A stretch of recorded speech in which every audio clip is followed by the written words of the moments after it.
नमस्कार. Hello doctor कार्यक्रमामध्ये सर्वांचं मनापासून स्वागत. हॅलो डॉक्टर हा दूरदर्शन सह्याद्री वाहिनीचा आरोग्यविषयक विशेष कार्यक्रम आहे, ज्यामध्ये तुम्ही तुमच्या आरोग्य समस्यांविषयी किंवा आजारांविषयीचे तुमचे प्रश्न हे आमच्या तज्ञ डॉक्टरांना विचारू शकता, ते सुद्धा घरातून कुठेही न हलता फक्त फोनवरून. आजचा कार्यक्रम हा प्रायोजित कार्यक्रम आहे. विषय आहे मधुमेहजन्य नेत्रविकार आणि आयुर्वेद. मुंगीच्या पावलांनी शरीरात येणारा मधुमेह हा हत्तीप्रमाणे विराजमान होतो. मधुमेह हा फक्त काही रक्तातील साखरेचाच दोष नाहीये, तर मधुमेहाचे दुष्परिणाम हे सर्व शरीरभर होत असतात हे आपल्या सर्वांनाच माहिती आहे. आणि विशेष करून अतिमहत्त्वाच्या अवयवांवर जसं नेत्र म्हणजे आपल्या डोळ्यांवर मधुमेहाचा खूप मोठा दुष्परिणाम होत असतो. डोळ्यांवर मधुमेहाचा नेमका काय परिणाम होत असतो, मधुमेहामुळे कोणती हानी होत असते आणि त्यावर आयुर्वेदिक औषधी चिकित्सा आणि आयुर्वेदिक पंचकर्म कसे उपयुक्त आहेत, हे आजचा आपला हा विषय आहे. आणि ह्या विषयावर आपल्याला मार्गदर्शन करतील आयुर्वेदाचार्य वैद्य आबासाहेब गडदे. नमस्कार डॉक्टर, तुमचे या कार्यक्रमामध्ये स्वागत. वैद्य आबासाहेब गडदे हे आयुर्वेदाचार्य आहेत. भारतीय विद्यापीठ पुणे येथून आयुर्वेदाचार्य ही पदवी संपादन केलेली आहे. 12 वर्षांपासून आयुर्वेद सेवेत रुजू आहेत. लहान मुलांचे विकार, स्त्रियांचे विकार, वंध्यत्व, वाताचे सर्व आजार, मेंदूचे विकार यासह अनेक आजारांच्या हजारो रुग्णांवर यशस्वी चिकित्सेचा त्यांना अनुभव आहे. डोळ्यांच्या सर्व दुर्धर आजारांवर विकारांच्या चिकित्सेमध्ये त्यांचा हातखंडा आहे. मधुमेहजन्य नेत्रविकार आणि आयुर्वेद असा आजच्या कार्यक्रमाचा विषय आहे. कार्यक्रमामध्ये प्रश्न विचारण्यासाठी तुम्ही उत्सुक असालच. प्रश्न विचारण्यासाठी लागतील आमचे दूरध्वनी क्रमांक. आमचे दूरध्वनी क्रमांक असे आहेत: 022 हा मुंबई बाहेरच्या प्रेक्षकांनी STD कोड डायल करायचा आहे. मोबाईल धारकांनी सुद्धा हा कोड डायल करायचा आहे. आमचे 2 क्रमांक आहेत. पहिला क्रमांक 24908050, 24988050. या दूरध्वनी क्रमांकांवर संपर्क साधून आपण आमच्या कार्यक्रमामध्ये जरूर सहभागी होऊ शकता. जास्तीत जास्त प्रश्न आम्ही नेहमीच आमच्या कार्यक्रमामध्ये घेण्याचा प्रयत्न करत असतो, म्हणून फोन करताना कृपया आपल्या टीव्ही संचाचा आवाज कमी ठेवावा. प्रश्न हा विषयाला अनुसरून थोडक्यात आणि सलग विचारावा. नमस्कार डॉक्टर, पुन्हा एकदाच्या कार्यक्रमामध्ये स्वागत. आज आपला जो विषय आहे की मधुमेहामुळे उत्पन्न होणारे नेत्रविकार आणि त्यावरील आयुर्वेदिक चिकित्सा, हा अतिशय वेगळा विषय घेऊन तुम्ही आलेला आहात. मधुमेहाचा नेमका डोळ्यांवर कसा परिणाम होत असतो हे मला सांगा आधी. कसं आहे, पहिली गोष्ट मधुमेह म्हणजे आयुर्वेदानुसार त्याला प्रमेह हा विकार म्हटला जातो. जनरली सगळ्याच प्रमेयाचा कोणताही प्रकार असला तर बोलीभाषेत लोकांना बोलायची सवय असते की हा मधुमेह झाला. हा मधुमेहाचे जे वेगवेगळे प्रकार आहेत त्यातला एक शेवटचा प्रकार जो असाध्यतेकडे झुकणार आहे. मधुमेह हा विकार जरी मूत्राच्या अनुषंगाने अभिव्यक्त होत असला तरी तो सार्वदेहिक आहे. म्हणजे सगळ्या शरीरात दोष उत्पन्न झाल्याशिवाय मधुमेहासारखे विकार मोठे उत्पन्न होत नाहीत. आणि त्यामुळं ज्या वेळेला मधुमेह खूप दिवसांपासून शरीरात वास्तव्य करायला लागतो त्यावेळेला त्या शरीरातल्या मेजर व्हायटल्स ऑर्गनवरती किंवा नाजूक जे डोळा, हृदय, यकृत आणि किडनी ह्यासारख्या मेजर विकारांवरती, मेजर अवयवांवरती त्याचा परिणाम खूप वाईट व्हायला लागतो. नेमका होतो कसा हा परिणाम, त्याचा परिणाम व्हायची कारणं काय, तर होतं असं, मधुमेह खूप दिवसांपासून आहे, त्याची आधुनिक चिकित्सा खूप दिवसांपासून चालू असते. त्याचा परिणाम, त्याची व्हॅल्यूज किती आहे याचा विचार न करता वर्षानुवर्ष आपण ती औषधं घेत राहत असतो.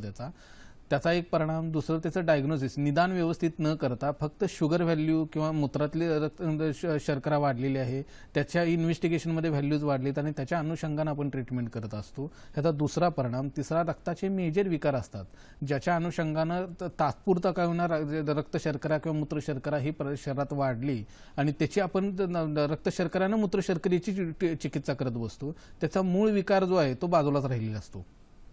नुसतं मूत्र शर्करा किंवा रक्त शर्कराची ट्रीटमेंट करणं हे आयुर्वेदाला अभिप्रेत नाही. मूळ कारण काय, मधुमेह किंवा म्हणजे जो आपण प्रमेह म्हणतो आयुर्वेदानुसार, त्याचं मूळ कारण काय ते जर तपासून बघितलं की आणि त्याची चिकित्सा केली तर मधुमेहाचे नेत्रावरचे परिणाम होत नाहीत. मग नेमके मधुमेहाचे नेत्रावरती काय परिणाम होतात?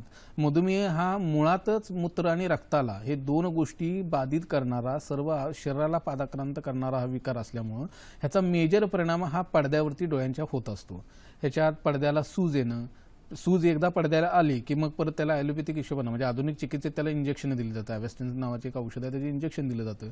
परत ती सूज कमी येते, काही दिवसांना परत यायला लागते. मग याचाच परिणाम स्वरूप नंतर पडदा फाटणं म्हणजे रेटिनल डिटॅचमेंट इथपर्यंत त्या मधुमेहाचा परिणाम येतो. दुसरा परिणाम आहे की ब्लिडिंग होणं, म्हणजे पडद्यावरती रक्तवाहिन्या तुटतात, त्याचं व्हिट्रस हिमरेज व्हायला लागतं आणि दिसणं कमी व्हायला लागतं. याच्यातही आपण करताना तात्पुरती चिकित्सा म्हणजे लेझर करणं, जी ब्लिडिंग झाली तात्पुरती लेझर करून जाळून टाकणं जेणेकरून ब्लिडिंग स्टॉप होईल आणि दिसणं रिकवर होईल. पण ही तात्पुरती चिकित्सा झाली. रक्त शर्करा मूत्र शर्कराचं अपडाऊन वारंवार होत राहणं म्हणजे तुमच्या आयुर्वेदिक असो किंवा ॲलोपॅथिक औषध असो, तुम्ही जर रक्त शर्करा आणि मूत्र शर्करेकडे लक्ष नाही दिलं, मूळ आजाराकडे लक्ष नाही दिलं आणि त्याच्या व्हॅल्यू सारख्या अपडाऊन होत राहिल्या तरी त्याचा परिणाम नेत्रावरती किंवा नेत्र जसं आहे तसं उर्कावरती परिणाम होत असतो. काही पेशंटच्या बाबतीत काय होतं, सगळी औषधं चालू आहेत तरी व्हॅल्यूज कमी नाही होत आहे. मग ह्याचा अर्थ असा असतो की मूळ विकार वेगळा आहे आणि त्याची चिकित्सा आपण करत नाही आहोत. तर ते जर असंच राहिलं, त्या व्हॅल्यू 200, 300, 400च्या रेंजमध्ये सततच्या राहिल्या त्या की मग त्याचा परिणाम ह्या मेजर व्हायटल ऑर्गन्सवरती होत राहतो आणि त्यांची क्रियाहानी व्हायला लागते. त्याच पद्धतीनं मधुमेहाच्या हिशोबानं डोळ्यात एक व्हिट्रस जेली म्हणून एक प्रकार असतो, तो पातळ व्हायला लागतो आणि फ्लोटर्स म्हणून दिसायला लागतात. म्हणजे डोळ्यासमोर जाळी, केस, माशी, ठिपके असे दिसायला लागतात आणि मग नंतर त्याच्या डिजनरेशनचा परिणाम होऊन नंतर कॅट्रॅक्ट डेव्हलप व्हायला लागतो. मग आपण का तात्पुरती चिकित्सेच्या हिशोबाने आपण कॅट्रॅक्टचं ऑपरेशन करतो. पण मूळ कारण मधुमेह किंवा मधुमेह होण्यामागचं मूळ कारण न शोधता त्याच पद्धतीनं आपण आधुनिक चिकित्सा करत राहतो, त्याचे तात्पुरती तोडगे करत राहतो आणि मग त्याचा परिणाम डोळ्यांवरती व्हायला लागतो आणि सरते शेवटी अंधत्व मधुमेहाचा डोळ्यावरचा सगळ्यात वाईट परिणाम आहे. हे तुम्ही फार महत्त्वाचं सांगितलं की मधुमेह हा आयुर्वेदातील प्रमेहातील एक उपप्रकार आहे. म्हणजे प्रमेहाचे अनेक जे प्रकार सांगितलेत त्याच्यापैकी एक जो मधुमेह आहे त्याचे परिणाम डोळ्यांवर होत असतात. जवळजवळ मला असं वाटतं की मायक्रो सर्क्युलेशन जे आहे डोळ्यांचं त्याच्यावर हा परिणाम घडत असतो. पण आपण बघतो की पूर्वी पण मधुमेह होता, कारण ह्याचा उल्लेख हजारो वर्षांपूर्वी आलेला आहे. मग आत्ताच आपल्याला नेत्रविकारांचे म्हणजे मधुमेहामुळे उत्पन्न होणाऱ्या नेत्रविकारांचे रुग्ण जास्त का दिसतात? याचं कारण काय, पूर्वीच्या म्हणजे आता मधुमेह हा नवीन आजार आलेला आहे का? नाही, पूर्वंपार आलेला हा विकार आहे. त्याचा शरीरात पूर्वीपासून लोकांना तो आढळत होता, पण त्याचे इतर मेजर विकार जे आहेत किंवा त्याचा मधुमेहाचा परिणाम इतर ज्या ऑर्गन्सवरती होत होता तो तितकासा होत नव्हता. मग असं काय कारण होतं? सगळ्यात महत्वाची गोष्ट मधुमेहाच्या किंवा प्रमेहाच्या पेशंटमधली तर दिनचर्या ही सगळ्यात महत्वाची गोष्ट आहे, जी आत्ता पाळली जात नाही.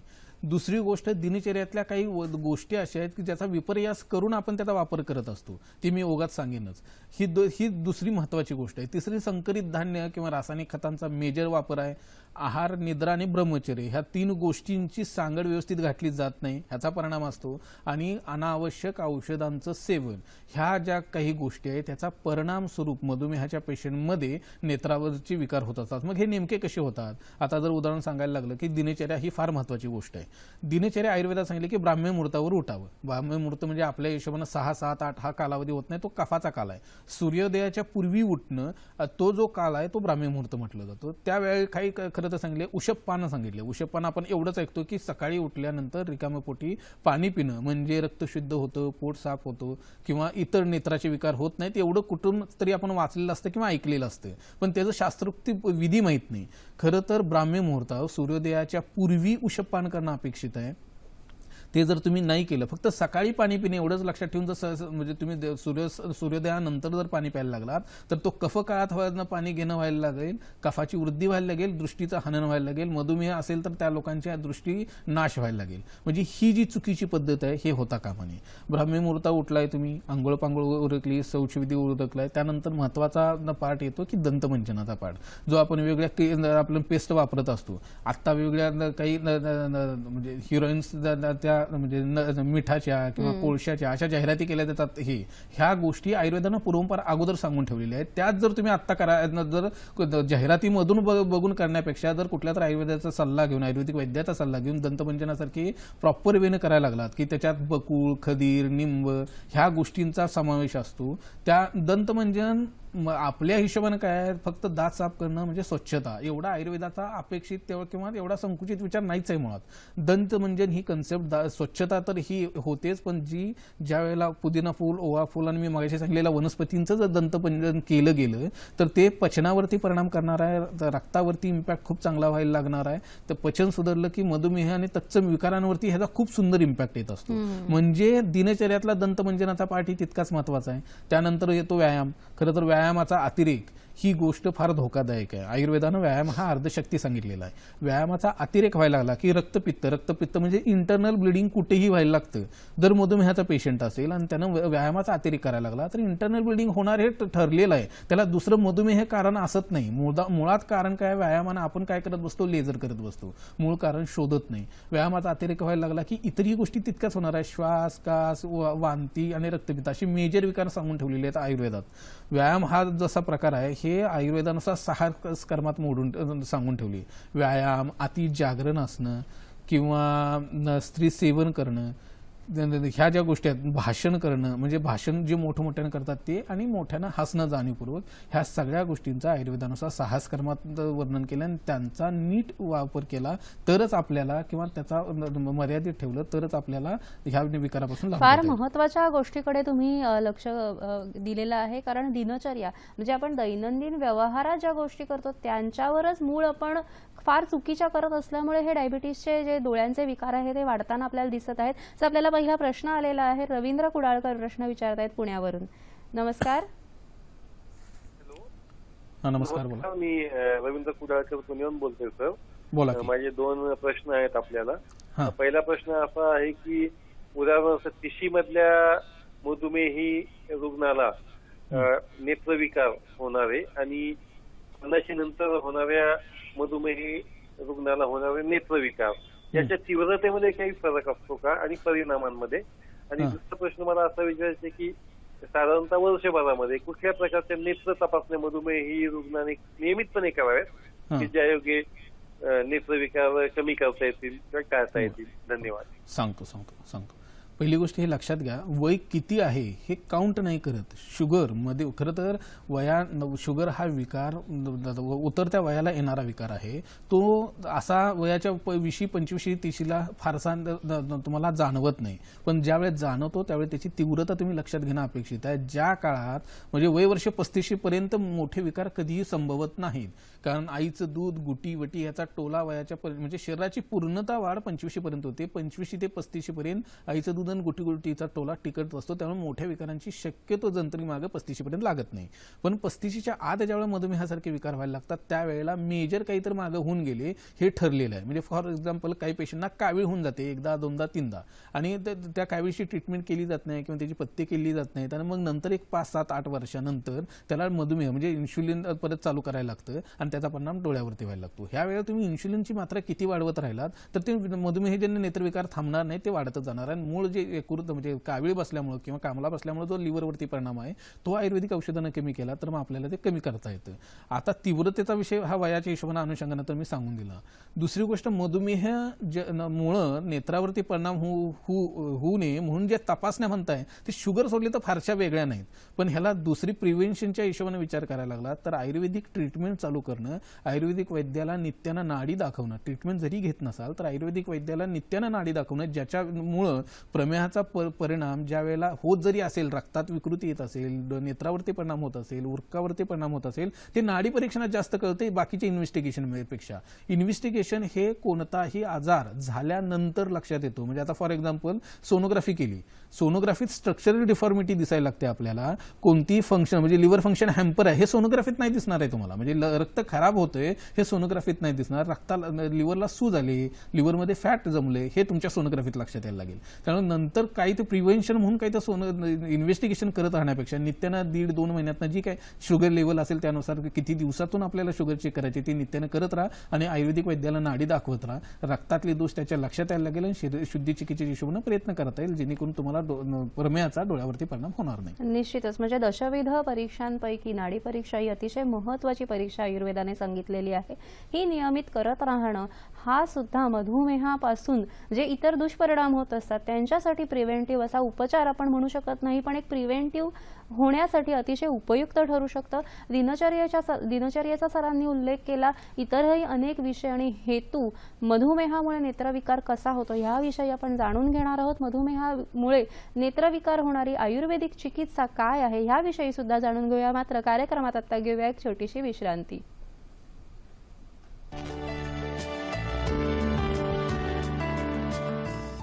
विश्रांतीनंतर सर्वांचा पुन्हा एकदा हॅलो डॉक्टर कार्यक्रमामध्ये स्वागत. चैत्र पाडव्याला वसंत ऋतू असा जरी म्हणत असलो तरी ग्रीष्म ऋतू म्हणावा इतका उकाडा सध्या आपल्याकडे जाणवतो आहे आणि म्हणूनच या उकाड्यापासून संरक्षणासाठी आपल्या पोटामध्ये कमीत कमी कैरीचं पन्ह, ताक, लिंबू पाणी, सरबत, फालसा सरबत ह्यासारखी सरबत जाणं नित्यनियमाने आवश्यक आहे. जरी तहान लागलेली नसली तरीही नित्यनियमाने पाणी पिणं सुद्धा अतिशय आवश्यक आहे.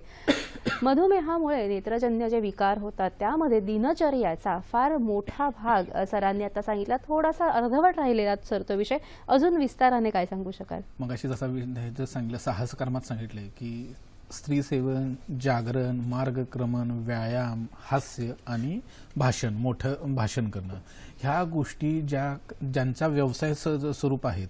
म्हणजे जे मोठ्यानं भाषण करणारे नेते लोक आहेत, हास्य क्लबमध्ये जाणारे काही लोक आहेत, जे जाणीवपूर्वक हसतात किंवा ज्यांचा प्रवास खूप असणार आहे, जे स्त्री सेवन खूप होतं किंवा ज्यांचा व्यायाम खूप होतो त्यांना जर मधुमेह असेल किंवा प्रमेह असेल तर त्याचा परिणाम नेत्रावरती होणार हे नक्की आहे. मग त्याची प्रिकॉशन जर आता त्याचा व्यवसायाचा आहे प्रवासाचं तर त्याने प्रिकॉशन म्हणून काही वैद्याकडे दाखवून त्यानुसार काही शरीरात उत्क्लेश आहे दोषांचा ते बघून जर औषध उपचार केले तर त्याचे कॉम्प्लिकेशन ह्या दिनचर्येतल्या आलेल्या दोषाचा कॉम्प्लिकेशन म्हणून जेव्हा प्रमेहाचा परिणाम स्वरूप नेत्रविकार होत असतात ते टाळता येऊ शकतात नक्की आपल्याला. ह्या व्यायामानंतर आयुर्वेदात सांगून ठेवले अभ्यंग. खरं तर अभ्यंग ही गोष्ट अशी आहे की जी नित्याने केली गेली पाहिजे, जो आता आपल्याला विसर पडतो. दिवाळीशिवाय दिवाळीला का बायका करतायत की नाही पुरुषांच्या हा एक प्रश्नच असतो.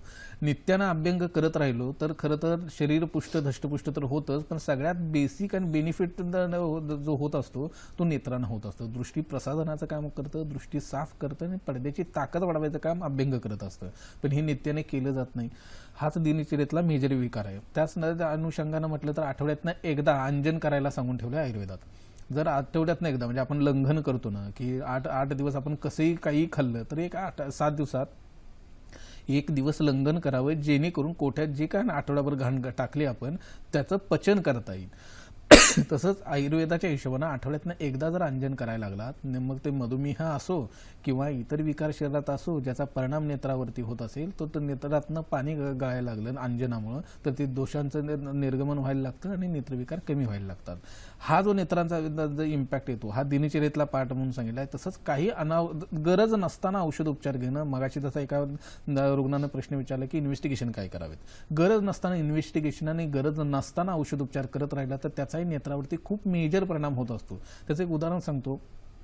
माझ्याकडे 2 शिक्षक म्हणजे मिस्टरांचं वय 70 आणि मिसेसचं वय 68. व्यवसाय होता शिक्षक म्हणजे शिक्षकी पेशातली रिटायर्ड झालेली लोक.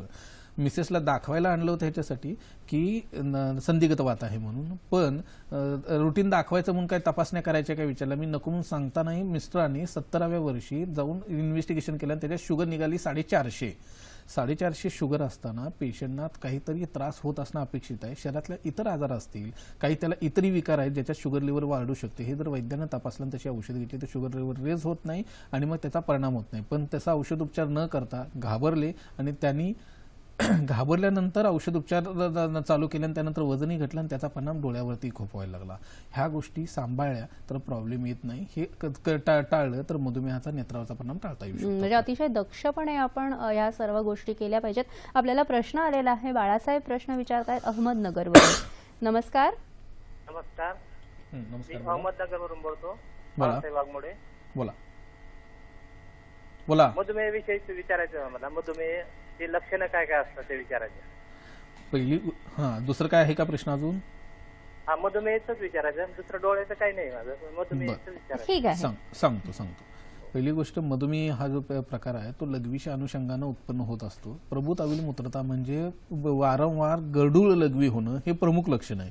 मग त्याच्या अनुषंगानं काही लोकांना चक्कर येत असते, तहान खूप लागत असते, खोकला खूप दिवसांचा असतो, पोटऱ्या दुखतात, तळपाय दुखतात, थकवा खूप जाणवत असतो किंवा जखमा भरून येत नाहीत. ही सगळी लक्षणं मधुमेहाची असू शकतात. त्यावेळेला शुगर चेक करून घ्यावी आणि तज्ञाचा सल्ला घ्यावा की त्याची त्या पद्धतीने चिकित्सा करता येऊ शकेल आपल्याला. सर, दिनचर्येचा जेव्हा तुम्ही विषय काढला तेव्हा आपण स्नानाविषयी सुद्धा थोडं बोलूया. अनेकांना सवय असते गरम पाण्याने आंघोळ करणं, तर हे नेत्रांसाठी कितपत हितकर आहे? आणि दुसरा तुम्ही विषय घेतला की अंजन. तर पूर्वीच्या काळी आपण काजळ घालण्याची प्रथा होती आपल्याकडे, तर सध्या ती आता खूप अनेक केमिकल्सचा मारा असतो, त्यामुळे जरा थोडीशी लोप पावलेले. तर याविषयी सुद्धा जरा स्पष्टीकरण द्या. पहिली गोष्ट हे लक्षात घ्या की स्नान हे शीत की उष्ण हा भेद नाहीये मुळात. ती नित्याची सवय काय आहे ना हे काउंट करतं. हा फक्त ते उष्ण गरम पाणी डोक्यावर घेऊन हा नियम आहे. स्नानाची जर तुम्हाला थंड पाण्याची सवय असेल डोक्यावरून तर करायला हरकत नाही. स्नानाची गरम पाण्याची सवय असेल तर ते मात्र ते खांद्यावरून गरम पाण्यानं स्नान करावं आणि कोष्ण म्हणजे अगदी कोमट पाणी डोक्यावर टाकावं. ज्यांना नित्यानं डोक्यावर आंघोळ करायला काहीच इश्यू नसतो, पण ज्या लोकांना नेत्रविकार आहेत त्यांनी मात्र डोक्यावरून आंघोळ करू नये, मग ती गरम असो किंवा थंड पाणी असो. ज्या नित्यानं जी लोक नेत्रविकार असताना मधुमेहजन्य नेत्रविकार असोत किंवा इतर नेत्रविकार असोत, जर त्यांनी नित्यानं डोक्यावरून आंघोळ करायला लागली तर त्याचा परिणाम डोळ्यांवरती खूप मेजर येतो आणि व्हिजन लॉस व्हायला लागतो. राहिला अंजनाचा प्रश्न. कसं होतं, दरवेळेला कुठल्या तर कंपनीचं कुठल्या तर वैद्याचं अंजन वापरलं पाहिजे असं आहे का? नाही हो. आपल्याकडं सुतिका परिचर्या हा खूप मोठा विषय आहे. त्यावेळेला घरच्या घरी अंजन केली जायची, अजूनही केली जातात, पण आपण त्याच्याकडे लक्ष देत नाही. आपण XYZ कुठला तर वैद्य काहीतरी अंजन देतो, आपण ते लहान बाळाला वापरतो, आईला वापरतो.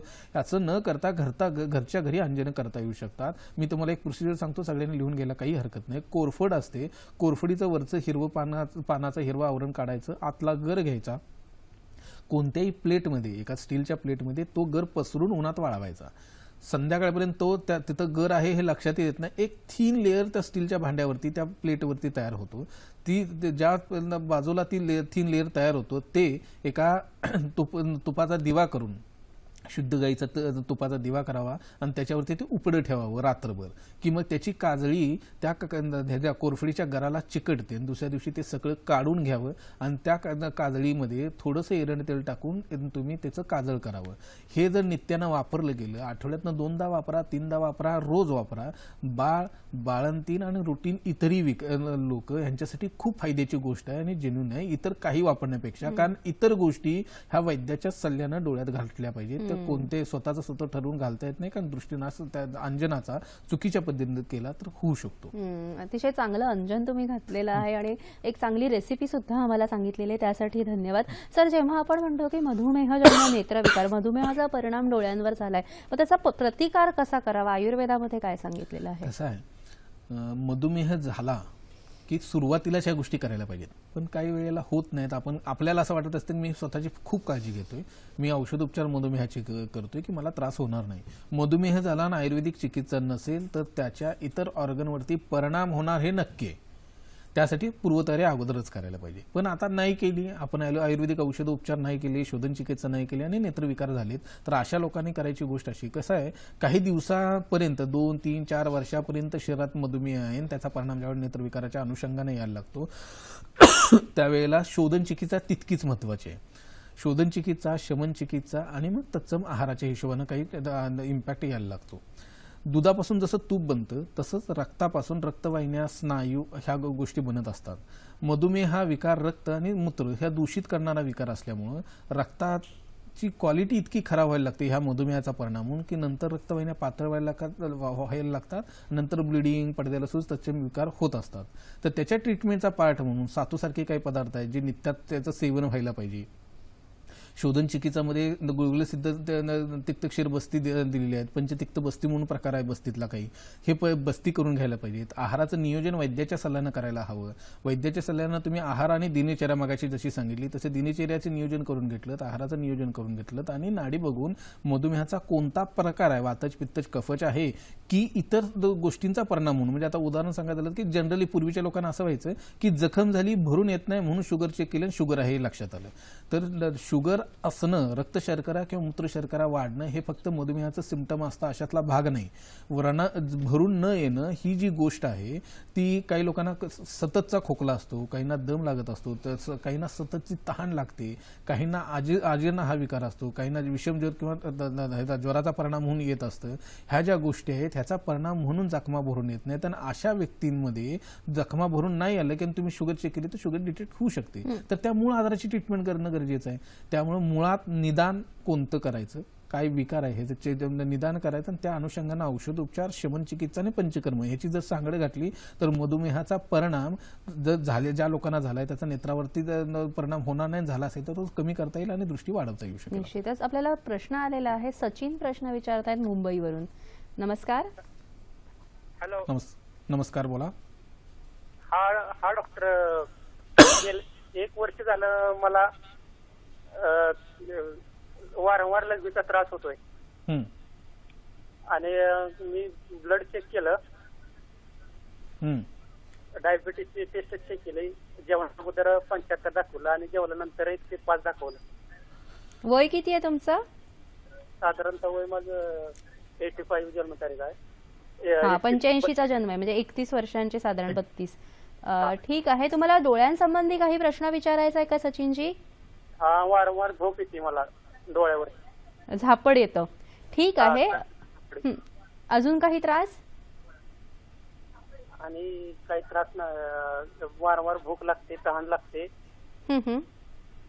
ठीक आहे सचिन, तुमचा प्रश्न आम्हाला कळलेला आहे आणि या प्रश्नावर सर जरूर मार्गदर्शन करतील. मात्र कार्यक्रमामध्ये वेळ झालेली एका छोट्याशा विश्रांतीपूर्वी सचिन यांचा प्रश्न होता, त्या प्रश्नाला सरांकडनं मार्गदर्शन घेऊया. काय सांगाल सर? पहिली गोष्ट, ही जी सिम्पटम दिसत आहेत ही सगळी प्रमेयाशी, मधुमेहाशी निगडीत, म्हणजे मधुमेहाशी असं म्हणता येणार नाही पण प्रमेयाशी निगडीत दिसत आहेत तुर्तास तरी. तर सगळ्यात महत्त्वाचा अगोदर कोणता, वातच आहे, पित्तच आहे, कफच आहे, हे तर फोनवरती असं सिम्पटम विचारून नाही सांगता येणार. ह्याला नाडी परीक्षण आणि पेशंटला बघणं फार गरजेचं आहे. आजूबाजूच्या कोणत्याही वैद्याकडे जा, तपासणी करून घ्या आणि त्या अनुषंगानं मग ते चिकित्सा देत असतील ते चालू करा किंवा मला नंतर फोन करा. मी तुम्हाला ह्या बाबतीत काय नाडी परीक्षणातनं आले हे बघून मग औषध काय सांगता येईल आपल्याला ठरवता येईल. हां, मगाचा जो विषय अर्धवट राहिला तर त्याच्यात चिकित्सेच्या हिशोबानं मधुमेह आणि त्याचा परिणाम डोळ्यांवरती व्हायला लागतो त्यावेळेला हा रक्तधातू जो आहे, हा रक्तधातू खराब झाल्यामुळे जे मगाय सांगले की ब्लिडिंग होतं, पडदा फाटतो, पडद्याला सूज येते, फ्लोटर्स होतात, ह्याचे जे परिणाम तत्सम येत असतात मधुमेहाचे, ह्या आयुर्वेदात एक रसायन चिकित्सा म्हणून सांगून ठेवलेली आहे. म्हणजे मग जसं सांगितले की योग्य निदानासह औषधोपचार, शमन चिकित्सा आणि शोधन चिकित्सा ह्याच्यासोबतच ही सगळ्यात महत्त्वाची गोष्ट आहे की रसायन चिकित्सा. बऱ्याच वेळेला पेशंटमध्ये लेझर ट्रीटमेंट करून झालेली असते, व्हिजन परत याचे चान्सेस फार कमी असतात. अशा पेशंटमध्येही परत रिकरन्सी ब्लिडिंगची होऊ नये आणि तो पडदा शरीरात झालेला जो प्रमेयामुळे झालेली जी नुकसान आहे, ज्या अवयवाची क्रिया आणि ही सगळीच्या सगळी रिकवर करण्याच्या हिशोबानं आयुर्वेदानं रसायन चिकित्सा खूप चांगल्या पद्धतीने सांगून ठेवली. ती जर रसायन चिकित्सा करता आली बाकीच्या इतर औषधा उपचारांसोबत तर प्रमेयाचा परिणाम जो डोळ्यांवरती झाला तो बऱ्यापैकी आपल्याला नलिफाय करता येतो आणि व्हिजन स्टेबल करून वाढवता येऊ शकते. सर, आणि ज्या लोकांमध्ये मधुमेह झालेला आहे पण अजूनपर्यंत त्याचा परिणाम डोळ्यांवर झालेला नाहीये, अशा लोकांसाठी म्हणजे त्यांचे डोळे निरोगी राहण्यासाठी काही आपण करू शकतो का? तसं मगाशी दिनचर्येतला पार्ट म्हणून सांगितलं की अभ्यंग फार महत्वाचा आहे, अंजन महत्वाचा आहे, नस्य म्हणून एक प्रकार आहे, तो वैद्यांकडे जाऊन त्यांनी शिकून घ्यावा आणि तो घरच्या घरी करता येऊ शकतो. आणि सगळ्यात महत्वाची शोधन चिकित्सा. प्रमेहामध्ये सर्व शरीर गामित्व असल्यामुळं दोषांचं, तो शरीरातले दोष काढून टाकणं हे सगळ्यात महत्वाची गोष्ट आहे. होतं कसं, म्हणजे वसंतात वमन, वर्षा ऋतूत बसती आणि शरदात विरेचन ह्या जशा शोधन चिकित्सा सांगून ठेवलेत, ते ह्याच अनुषंगानं सांगून ठेवलेत की एखादा विकार झालाय, तो मोठा विकार आहे, ते त्या विकाराचा शरीरात वास्तव्य जास्त दिवस राहिल्यानंतर जे डेलिकेट अवयव, जे व्हायटल ऑर्गन्स आपले डॅमेज होणार आहेत आणि नंतर जाऊन आपल्याला म्हणजे आयुष्यापासून दृष्टीपर्यंत सगळ्या गोष्टींची चिंता करायला लागते. त्याच्याऐवजी ज्या लोकांना प्रमेय झालाय तो बरा होणार असेल तर नाडी परीक्षण आणि चिकित्सा करून तो पुरता बरा करून घ्यावा. ज्यांचा बरा होणार नाही अशा लोकांनी मात्र आपले सगळे ऑर्गन शाबूत राहण्याच्या हिशोबानं नाडी दाखवून त्यानुसार नस्य, शोधन चिकित्सा ही वर्षातून एकदा तरी करत राहावं, जेणेकरून त्या प्रमेयाचा परिणाम डोळ्यांवरती होणार नाही. होतं कसं, वैद्य कुठलीही पॉलिसी काढून पुढचं आयुष्य सेव्ह करतोय ह्या खोटा आशावाद ठेवण्यापेक्षा तुम्ही एखाद्या वैद्याकडे जाऊन दिनचर्या, ऋतुचर्या ह्याचं तुमच्या प्रकृतीनुसार, तुमच्या लाईफस्टाईलनुसार, तुमच्या दोषानुसार आणि तुमच्या विकारांच्या अनुषंगानं जर दिनचर्या आणि ऋतुचर्या ही जर सेट करून घेतली तर हे मोठे विकार पहिली गोष्ट येणारच नाहीत, आले तर त्याचे दुष्परिणाम पूर्ण टाळता येऊ शकतात आपल्याला. असा आपल्याला प्रश्न आलेला आहे पुण्यावरून. संजय प्रश्न विचारतायत. नमस्कार. म्हणलं गोळ्या खाल्ल्यानंतर शुगर काय कमी होत नाही, तर इन्शुलिन डॉक्टर म्हणले तुम्ही घ्या, इन्शुलिनने तुम्हाला गोळ्या सुट होत नाही, तर शुगर इन्शुलिन नाही घेऊ शकत ना सारखं. शुगर किती आहे? शुगर आता आज सकाळी चेक केली 278. 278. आणि वय काय तुमचं? 48. 48 आहे. आणि शुगर किती वर्षांपासून आहे? एक 7-8 वर्षापासून आहे. 7-8 वर्षांपासून. आणि नेहमी इतकीच राहते की अपडाऊन होत असते? नाही, कमी जास्त होते. इन्शुरन्स रेग्युलर घेतलं तर मग 200 आतमध्ये येते. बर. आणि इन्शुरन्स बंद केल्यानंतर गोळ्या घेतल्या तर शुगर वाढते. बर, सांगतो. ह्या अशा पेशंटमध्ये सगळ्यात महत्त्वाच्या इन्शुलिन डिपेंडंट पेशंट आहेत, त्यांना 2-3 वेगळी औषधं फार महत्त्वाची आहेत. ह्याच्यात सगळ्यात महत्त्वाचं औषध असं की सातू, जे मगाशी मी सांगितलं, सातू किंवा जव किंवा येव म्हटलं जातं, त्याचा काढा जर हे लोक घेत राहिले दिवसातून 2 किंवा 3 वेळेला, अर्धा चमचा सातू ठेचायचं, 1 कप पाण्यात टाकून उकळायचं, त्याचा काढा करायचा आणि तो घ्यायचा, गाळून घ्यायचा. असं 2 ते 3 वेळा केलं दिवसातून. बेलाच्या पानाचा रस घेतलात आणि निंबपत्र त्याच्यासोबत औषध आहेत, नंतर शेवटच्या टप्प्यात आपण सांगताना त्याच्याबद्दल उहापोह करूयात सविस्तर. पण हे बिल्वपत्राचा रस म्हणजे बेलाच्या पानांचा रस घेतला, दुर्वांच्या पानांचा रस काढून घेतला, किंवा दुर्वाचं पाणी म्हणजे तीर्थ करतो तसं तीर्थ करून घ्यायला लागलो आणि सातूचा काढा घेतला, तर ह्या व्हॅल्यूज झपाट्याने कमी व्हायला मदत होऊ शकते. पण मुळात कारण काय हे शोधणं गरजेचं आहे. त्यामुळे नाडी परीक्षण एकदा करायला हवं. आजूबाजूच्या वैद्यांकडे नाडी परीक्षण करा.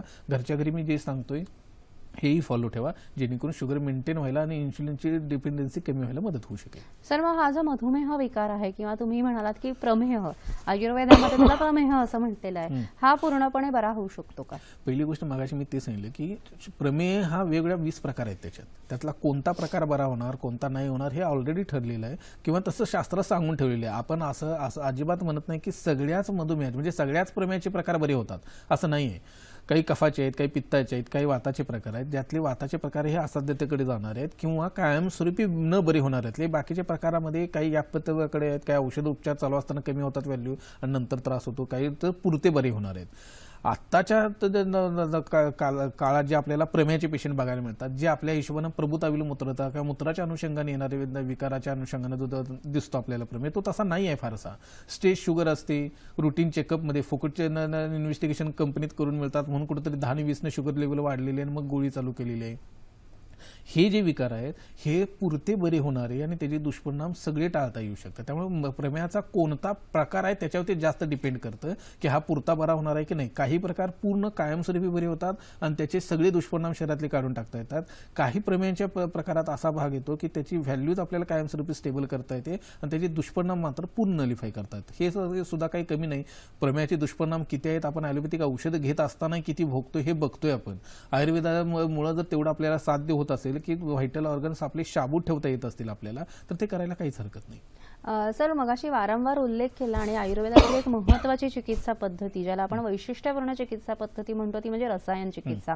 तर या रसायन चिकित्सा नेमकी काय आहे आणि ह्याचा मधुमेह म्हणजे डोळ्यांवर जो परिणाम होतो ह्याच्यामध्ये आपण कसा उपयोग करू शकतो? कसं आहे, आयुर्वेदानुसार 3 दोष आणि 7 धातू सांगून ठेवलेत. वयोमानाचा परिणाम म्हणा किंवा एक धातुक्षयाचा परिणाम म्हणा की अकाली वार्धक्य येणं किंवा तुमचं म्हातारपण म्हणजे 50च्या आसपास वय असताना सुद्धा तुमची शारीरिक क्षमता पुष्कळ कमी व्हायला लागणं, ह्या कंडिशनमध्ये धातूचं वर्धन करणं ही फार महत्त्वाची गोष्ट आहे. म्हणजे काय आपण जनरली म्हणतो की इम्युनिटी कमी झाली, प्रतिकारक क्षमता कमी आहे. आयुर्वेदानुसार प्रतिकारक क्षमता किंवा इम्युनिटी म्हणजे शरीरातला धातू कमी होणं किंवा तिची ताकद कमी व्हायला लागणं. ह्या धातूची ताकद वाढवणं, अकाली वार्धक्य घालवणं आणि चिरतारुण्य टिकवून देण्याची जी प्रोसेस आयुर्वेदानं सांगून ठेवली, जी प्रोसिजर सांगितली, त्याला रसायन चिकित्सा म्हणतात.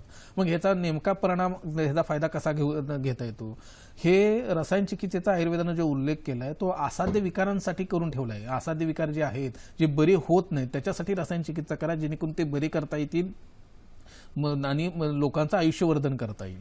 ह्याच्यात जे ट्रीटमेंटचा पार्ट येतो त्याच्यात सुरुवातीलाच असं असतं की आधी शोधन चिकित्सा करणं गरजेचं आहे. म्हणजे आपण घरात रंगकाम करणार असतो तर अगोदरच्या दिलेल्या रंगवलेल्या भिंतीवरती रंगकाम करत नाही, कारण रंग चढत नाही. तसंच शोधन चिकित्सा केली, शरीरातला मळ बाहेर काढून टाकला आणि मग रसायन चिकित्सा केली तर नवीन टिश्यू रिजनरेट करायची ताकद या रसायन चिकित्सेत आहे. मधुमेह असो, बीपी शुगर बीपीचा परिणाम असो किंवा इतर कोणत्याही शारीरिक व्याधींचा परिणाम असा होतो जेणेकरून एखादा अवयव डॅमेज होतो, त्याची कार्यहानी पूर्ण होते, त्याची कार्यक्षमता पूर्ण नाहीशी होते, ती परत चालू करायची, ते टिश्यू परत रिजनरेट करायची ताकद कशात असेल तर ती रसायन चिकित्सेत आहे. आणि ते जर केलं आपण तर मधुमेहाचा जो डोळ्यांवरती परिणाम येतो, डोळ्यावरतीच काय हृदयावरती, वृक्कावरती, ह्या इतर ऑर्गनवरती होणारे परिणाम आहेत ते पूर्ण घालवता येतात. ह्या अवयवांची आपल्याला परत ताकद पुनर्स्थापित करता येते आणि आयुष्य वर्धनी करता येतं आणि डोळ्यांची दृष्टी परत मिळवता येऊ शकते. म्हणजे आयुर्वेदातील काही विशिष्ट चिकित्सा पद्धती, प्रथम म्हणजे शोधन करणं, म्हणजे आतमध्ये जो कचरा साचलेला आहे किंवा जे दूषित झालेलं आहे ते सगळं पूर्णतः निर्मूलन करणं त्याचं, आणि मग अतिशय उपयुक्त अशी रसायन चिकित्सा ही मधुमेहावरच नाही तर मधुमेहाचे जे दुष्परिणाम आहेत इतर अवयवांवर, विशेष करून डोळ्यांवर, ह्याच्यामध्ये अतिशय उपयुक्त ठरते. ही चर्चा आपण अशी चालू ठेवणार आहोत, मात्र कार्यक्रमात घेणार आहोत एक छोटीशी विश्रांती.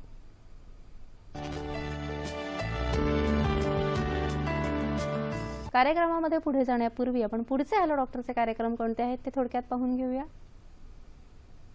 आपले पुढचे कार्यक्रम असे आहेत: हॅलो डॉक्टर प्रायोजित कार्यक्रम, थेट प्रसारण शनिवार दिनांक 1 एप्रिल 2017 रात्री 8 वाजता. विषय आहे तरुणांमधील लठ्ठपणा आणि आधुनिक उपचार. सहभाग डॉक्टर शशांक शहा. रविवारचा कार्यक्रम कोणता आहे? हॅलो डॉक्टर प्रायोजित कार्यक्रम, थेट प्रसारण ध्वनिचित्र मुद्रित हा कार्यक्रम आहे.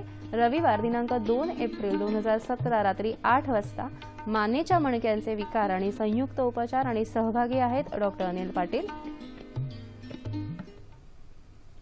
मधुमेहजन्य नेत्रविकारांमध्ये रसायन चिकित्सा आणि पंचकर्म उपयुक्त आहे असं सरांनी आता सांगितलं. सर, पण ह्याच अनुषंगाने विचारायचं आहे की इतर आजारांमध्ये सुद्धा ह्या चिकित्सा उपयुक्त ठरू शकतात का? मुळातच काय, हा शरीरात जे विकृत क्ले तयार होतो, जे दोष तयार होतात, ह्यांचं बाहेर काढण्याची प्रोसेस आहे शोधन चिकित्सा म्हणजे. कारण आपण जे मधुमेहाचा परिणाम असताना किंवा मधुमेह असताना जी शोधन चिकित्सा किंवा ट्रीटमेंट करू, त्याचा इतर आजारांवरती, शरीराच्या इतर दोषांवरती तितकाच चांगला दूरगामी परिणाम करता येऊ शकतो आपल्याला. मग हे जे डोळ्यांच्या आजारांसाठी तुम्ही पंचकर्म सांगितले, नेमकी पंचकर्म कोणती करावी?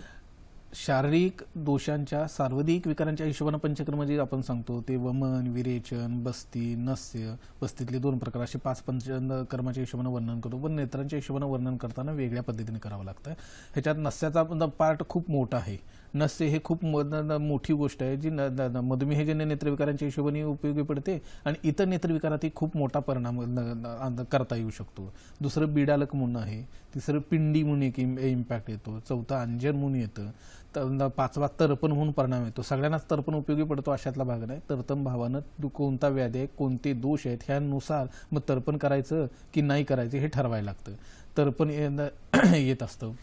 नेत्रसेक म्हणून एक प्रकार असतो, तो केला जातो. नेत्रसेक म्हणजे जशी शिरोधार आपण करतो तशी नेत्रावरती औषधी काड्यांची, तेलाची, तुपाची डोळ्यावरती धार सोडलेली असते.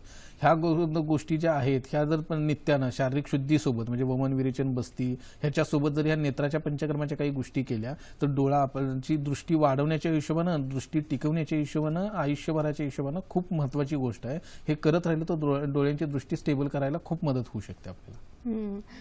सर, हे अतिशय छान तुम्ही सांगितलं की आपण prevention is better than cure, जे आपण नेहमी म्हणत असतो. सर, एक साधारण ऑब्झर्वेशन आपण असं बघतो की थायरॉइडचे विकार आजकाल आपण स्त्रियांमध्ये खूप जास्त असताना बघतो. तर तसंच मधुमेह आणि डोळ्यांच्या विकारांचं आहे का, की मधुमेहामुळे जास्तीत जास्त नेत्रविकारच होतात असं काही आहे का? नाही, पहिली गोष्ट काय, जसं आपण जनरली बघतो की थायरॉइडचं प्रमाण स्त्रियांमध्ये पुष्कळ आणि पुरुषांमध्ये कमी आहे, तसं आयुर्वेदानं असं सांगून ठेवले ज्या बायकांमध्ये गर्भाशयाची शुद्धी व्यवस्थित होते, गर्भाशयाचं फंक्शन नॉर्मल आहे, अशा बायकांना प्रमेय होत नाही.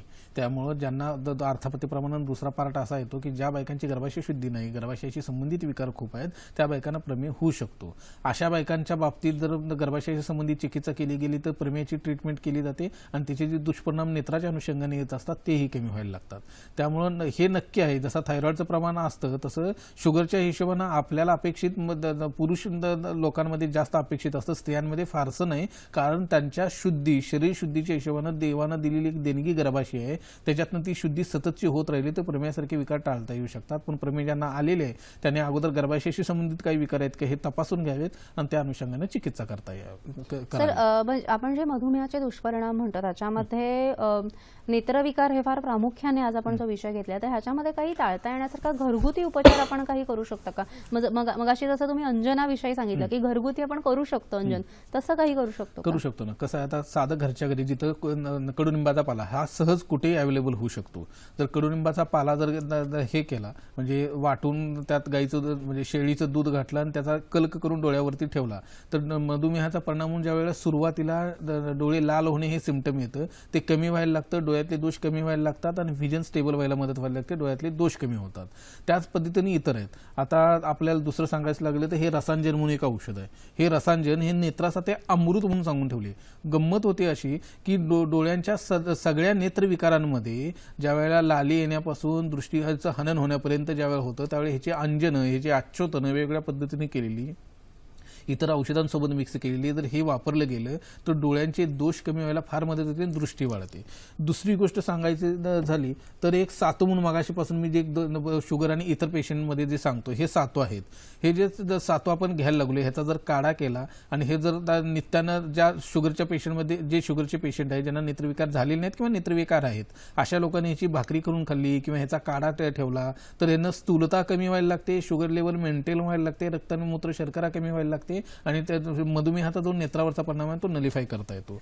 त्याच पद्धतीनं दुसरं हे बेहडा म्हणून म्हणजे हिरडा बेहडा आवळा त्रिफळा आपण ऐकलेला असतो, त्यातला हा जो बेहडा म्हणूनचा हे फळ आहे, ह्या बेहड्याचं दृष्टीचं म्हणजे रातांदळेपणापासून मधुमेहापर्यंत कोणत्याही गोष्टीचा जो जेव्हा नेत्रावरती परिणाम होत असतो त्याच्यावरती ह्याची नस्य ह्या औषधाच्या ह्याच्या आत एक मगज असतो, तर त्याचा हा आतला मगज आहे. यानं सिद्ध तेल ह्याच्याकरता आदिवासी लोक ह्याची तेल जेवणात वापरतात, ह्या मगजाचं तेल वापरतात. तेच तेल आपण नेत्रविकारांमध्ये नस्यासाठी वापरतो, ह्याचं तेल घाण्यावरती काढून. आणि ह्या सोबत इतर औषधं माका किंवा तत्सम इतर औषधं असतात जी सिद्ध तेल वापरायला लागलो तर नस्यानं दृष्टीचं वर्धन व्हायला लागतं.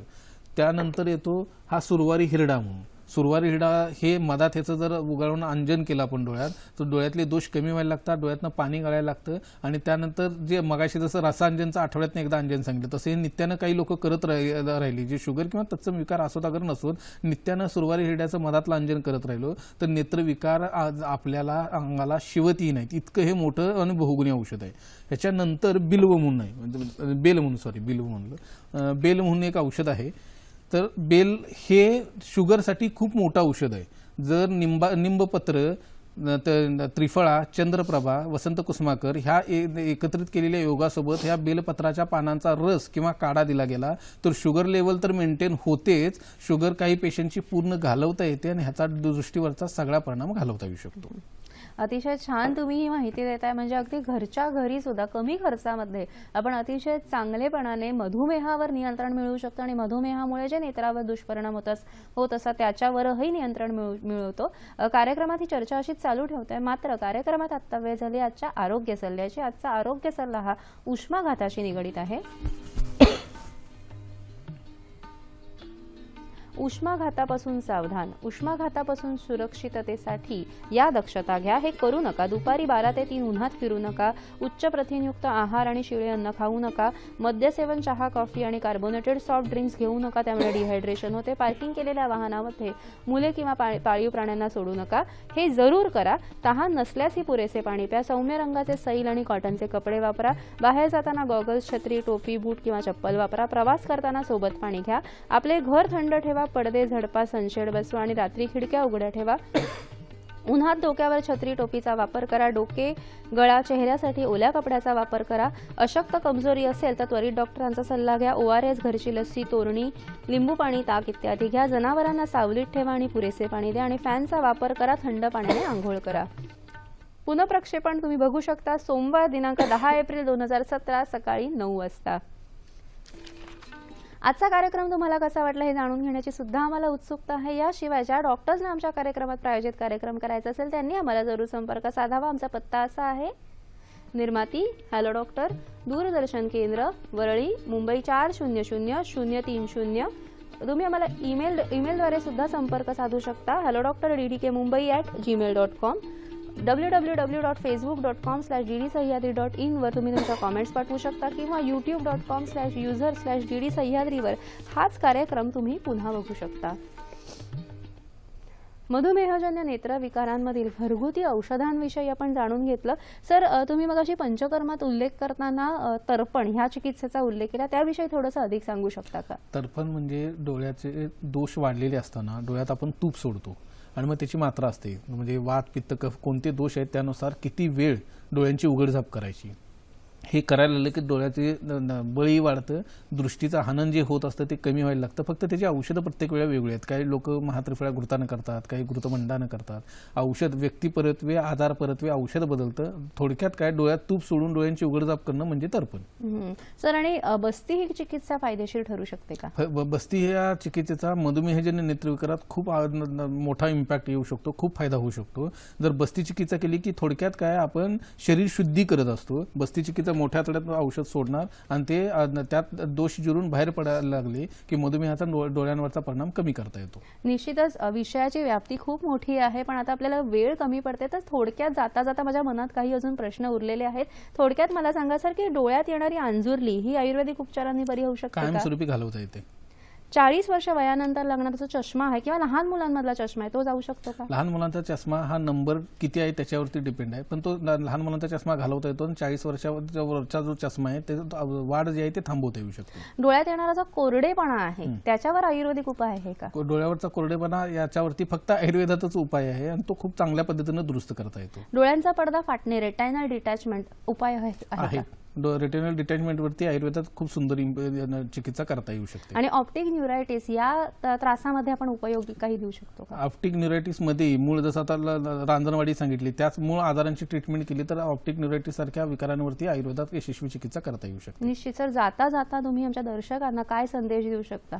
आता उन्हाळ्याच्या हिशोबाने जर विचार करायला लागला तर एरंड तेलाचा पादाभंग करणं आणि कोथिंबिरीच्या रसाच्या डोळ्यावरती पट्ट्या ठेवणे, या दोन जरी गोष्टी केल्या तर उष्णतेचा त्रास जो डोळ्यांवरती होत असतो तो कमी व्हायला लागेल आणि उष्णता कमी होऊन जे दृष्टीचं हनन होतं ते कमी होईल. निश्चितच मधुमेह जरी नियंत्रणामध्ये असला तरीही त्याबद्दल गाफील न राहता वेळोवेळी वैद्यांकडनं किंवा डॉक्टरांकडनं मार्गदर्शन घेऊन मधुमेहाचे दुष्परिणाम जे आहेत, विशेष करून डोळ्यांवर होणारे दुष्परिणाम, ह्यावर आपण हे प्रिव्हेंट करू शकतो, हे टाळू शकतो. आणि जर झालेले असेल तर योग्य उपचारांद्वारे आपण त्याच्यावर निश्चित विजय मिळवू शकतो, हा विश्वास आज निर्माण झालेला आहे. हे जीवन अतिशय सुंदर आहे आणि हे सुंदर जीवन बघण्यासाठी आपल्याला आपल्या दृष्टीचा अतिशय अमूल्य असा वाटा आहे आणि त्यामुळे ही दृष्टी जी आहे ती आपल्याला जपत राहणं हे फार महत्त्वाचं आहे, असं आजच्या कार्यक्रमातून एकंदरच आपल्याला लक्षात आलेलं असेल. वैद्य